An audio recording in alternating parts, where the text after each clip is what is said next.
Hello everyone, myself Gokilamani from the Department of Mathematics. Now I am going to explain few things on ring theory. In this video, we are going to see what is a ring in abstract algebra, examples of rings, pigeonhole principle, characteristic of a field, ring homomorphisms, examples of ring homomorphisms. Before entering into the definition of a ring, first we will see what is a group. A group is a set with one binary operation satisfying four properties, namely closure, associative, existence of identity, and existence of inverse. Suppose G is a set with a binary operation addition. The closure property implies that whenever A and B belongs to G, A plus B also belongs to G.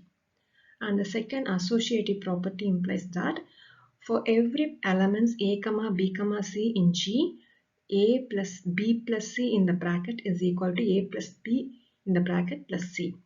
And the third one, existence of identity. For every element A in G, there exists an element E in G such that A plus E is equal to E plus A is equal to A. And the fourth one, existence of inverse. For every element A in G, there exists an element B in G such that A plus B is equal to E. That means this B is acting as the inverse of A. In addition to the four properties of a group, if it satisfies the commutative property, that is A plus B is equal to B plus A for every pair of elements A, B in G, then that group is said to be a commutative group. Now we are entering into the definition of a ring. A ring is a set together with two binary operations plus and dot satisfying the following properties. The first one R, plus is a commutative group, and the second one R, dot is associative, and the third one is distributive law. So in the first one, five properties involved. They are R, plus is this set R is closure under addition, associative under addition, additive identity exists, additive inverse exists, and commutative property under addition also satisfied. And the second one, R, dot is associative involving two properties, closure under multiplication and associative under multiplication. And the last one, distributive law. So here two operations are involved. This A plus B dot C is equal to A dot C plus B dot C. Here the dot product is distributed over addition of two numbers. So ring is a set with the two binary operations satisfying these 8 properties. Now we are going to see some special classes of rings. In addition to the 8 properties of a ring, if a ring has a unit element, that is the multiplicative identity present in R, usually it is called 1.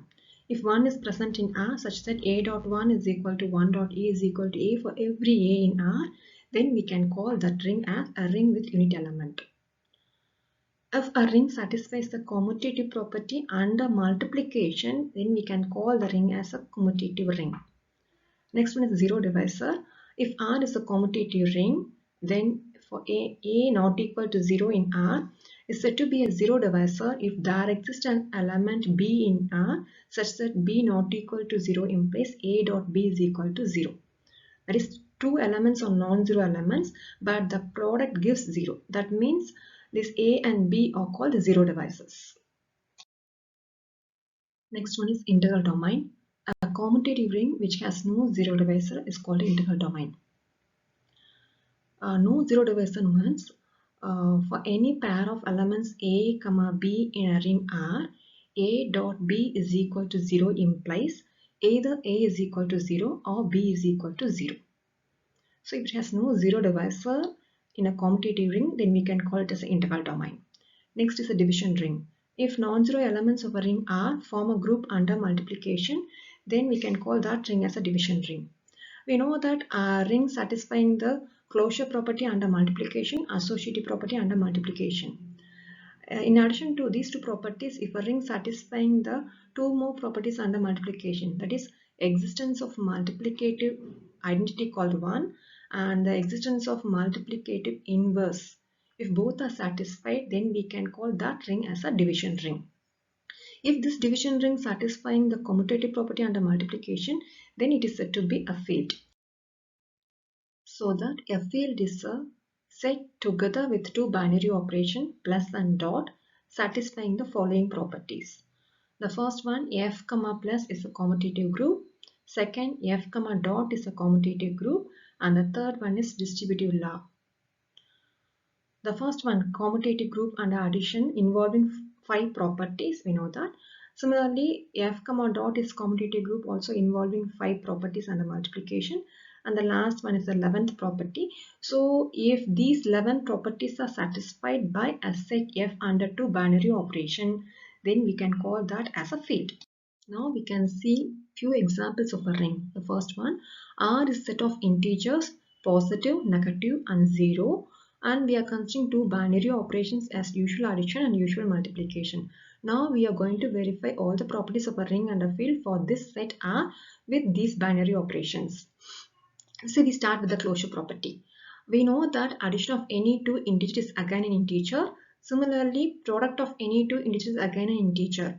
Associative law will be satisfied under both addition and multiplication. So if you are considering the identity, 0 is the additive identity which is present in R, 1 is the multiplicative identity which is also present in R. So if you are considering the inverse, for any element A in R, minus A is also present in R such that A plus minus A is equal to 0. So additive inverse exists for every element A in R. If we are considering the element A, 1 by A will be the multiplicative inverse, but this 1 by A is not an integer. So for any element A in R, the inverse will not be exist in R. So multiplicative inverse is not satisfied in this set. But the commutative property under addition and multiplication will be satisfied by this set. So this set R, plus, dot is a commutative ring with unit element. Second example, consider R is a set of even integers under usual addition and usual multiplication. So already we proved that set of all integer will form a commutative ring with unit element. This set of all even integers is a subset of that set. So it is enough to verify the closure property and the existence of identity and inverse. And we know that addition of any two even number is again an even number. Similarly, multiplication of any two even number is again an even number. So closure property is satisfied for this subset too also. If we are considering the multiplicative identity, it is 1. 1 is not an even number, so it is not present in this R. But the additive identity 0 is an even number, it is present in R. So this R, plus, dot is a commutative ring but has no unit element. Example 3. R is set of all rational numbers under usual addition and under usual multiplication. Set of all rational number is collection of all the elements of the form P by Q, where P and Q are integers and Q not equal to 0. For any collection of rational numbers, obviously the properties is commutative property, distributive law and associative law will be satisfied. So we need to verify the remaining properties alone. So we start with the closure property, and we know that addition and multiplication of any two rational number will give you again a rational number. So closure property is satisfied. If we are considering the identity, 0 is the additive identity for a rational number, for any rational number. We can write 0 as 0 by 1, which is again a rational number. And if we are taking a number P by Q, minus P by Q is the additive inverse, which is again a rational number. Under the multiplication, 1 is the multiplicative identity. We can write 1 as 1 by 1 as a rational number form. For any P by Q, Q by P is the multiplicative inverse, is again a rational number. So that all the 11 properties are satisfied by this set R. So this set R is a field. Example 4. R is the set of integer modulo 7. Integer modulo 7 means R is collection of all the numbers 0, 1, 2, 3, 4, 5, 6. This is collection of all possible remainders when any integer is divided by 7. And we are considering the two binary operations as addition modulo 7 and multiplication modulo 7. To verify all the properties, we need to complete these two tables first. For example, to fill this table in this entry, we have to add the row number and the column number. This 5 plus 4 is 9. 9 divided by 7 will give you the remainder 2. So we have to write 2 here. So in this table, it is a table for multiplication modulo 7. To fill the same entry, we have to multiply the numbers, row number and column number is 5 into 4, it is 20. 20 by 7 will give you the remainder 6. So like this, we can complete this table. From these tables, we can verify the properties. Look at these two tables. All the entries in these two tables lies in between 0 to 6. So closure property is satisfied, and both are looking symmetric. So commutative property is satisfied. 0 is the additive identity and 1 is the multiplicative identity. And from this number 0, we can verify the existence of additive inverse. For 1, 6 is the additive inverse. For 2, it is 5. For 3, it is 4. For 4, it is 3. For 5, it is 2. And for 6, it is 1. Similarly, in this table, by looking at the number 1, we can take the multiplicative inverse. For each number, there exists one multiplicative inverse here. So all the properties are satisfied by this set are under addition modulo 7 and multiplication modulo 7. So it will form a field, and there is no zero device also. That is, product of any non-zero integer does not give any zero number here. Example number 5. R is set of integer modulo 6. So R is equal to 0, 1, 2, 3, 4, 5. Under addition modulo 6 and multiplication modulo 6, we are going to verify the properties of a field. As like the previous example, we can easily complete the entries of this table. By looking at the entries, we can verify the properties. From these two tables, it is easily seen that it satisfies the closure property and it satisfies the commutative property because both are looking symmetric. And 0 is the additive identity, 1 is the multiplicative identity. And here, from these entries, we can take the additive inverse of each non-zero number. But here, for the number 1 is the multiplicative inverse, but for the number 2, 3, 4, there is no entries with number 1. So there is no inverse for the numbers 2, 3, 4 because look at the numbers 2 and 3. 2 into 3 is equal to 6. 6 divided by 6 will give you the remainder 0. So here the number 2 and 3 are non-zero numbers, but 2 into 3 is equal to 0, which means 2 and 3 are zero devices. Similarly, 3 and 4 also zero devices. So this set R has some zero devices. So from these two tables, we are observing few things. That is, R is a finite set. R comma plus 6 is a commutative group. R comma dot 6 is associative and commutative. R has a zero divisor 2, 3 and 4, and it has a unit element, and there is no inverse for 2, 3 and 4. So we can conclude that this set R under addition modulo 6 and multiplication modulo 6 is a commutative ring with unit element, but it is not a field. The next one is pigeonhole principle. If a postman distributes 101 letters to 100 mailboxes, then some mailbox must receive at least 2 letters. That is, if n objects are distributed over m places, its number of objects is more than the number of places, then definitely some place will receive at least 2 objects. If the number of objects and number of places are equal, then each place will receive exactly 1 object. This is what pigeonhole principle. By applying the pigeonhole principle, now we are going to prove a lemma. A finite integral domain is a field. So let D be the finite integral domain. We know that an integral domain is a commutative ring which has no zero divisor.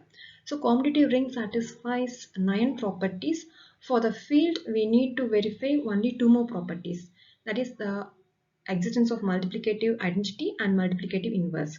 So it is enough to prove that D has a unit element, and for every non-zero element in D, it has its inverse.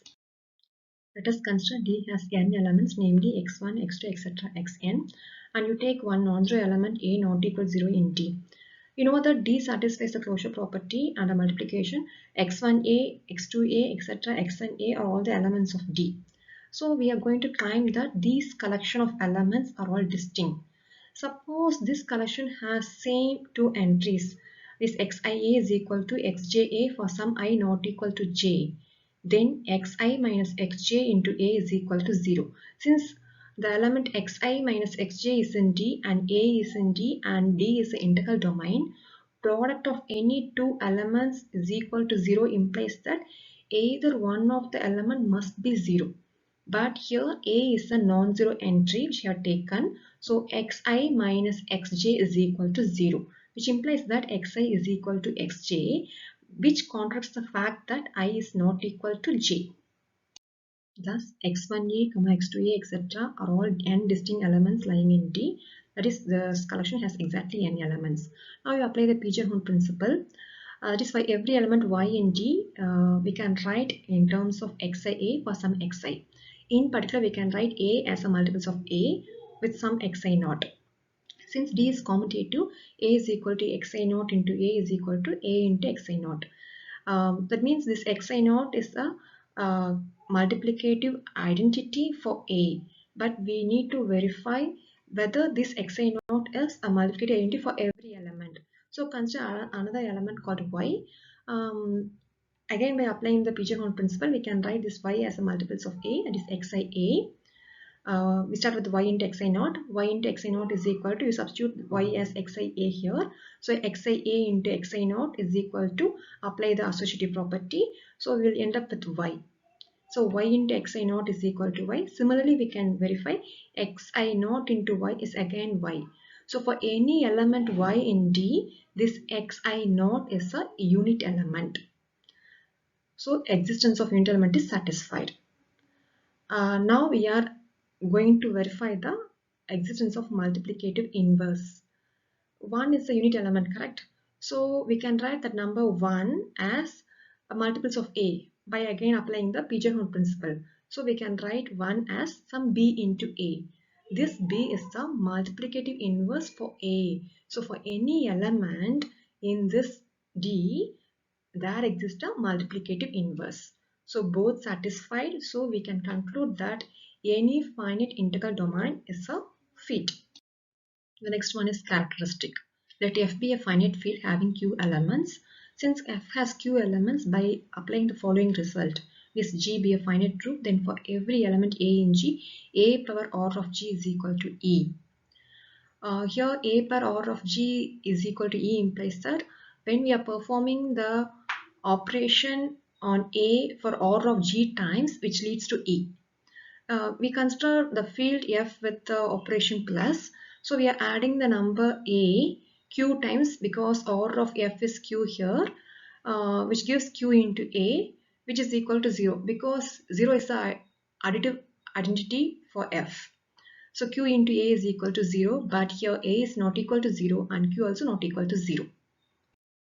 An integral domain D is said to be of characteristic 0 if the relation m into A is equal to 0, where A is not equal to 0 is in D, and this is true only if m is equal to 0. That is, an integral domain is said to be of characteristic 0 if the product m is equal to 0 is true only if m is equal to 0.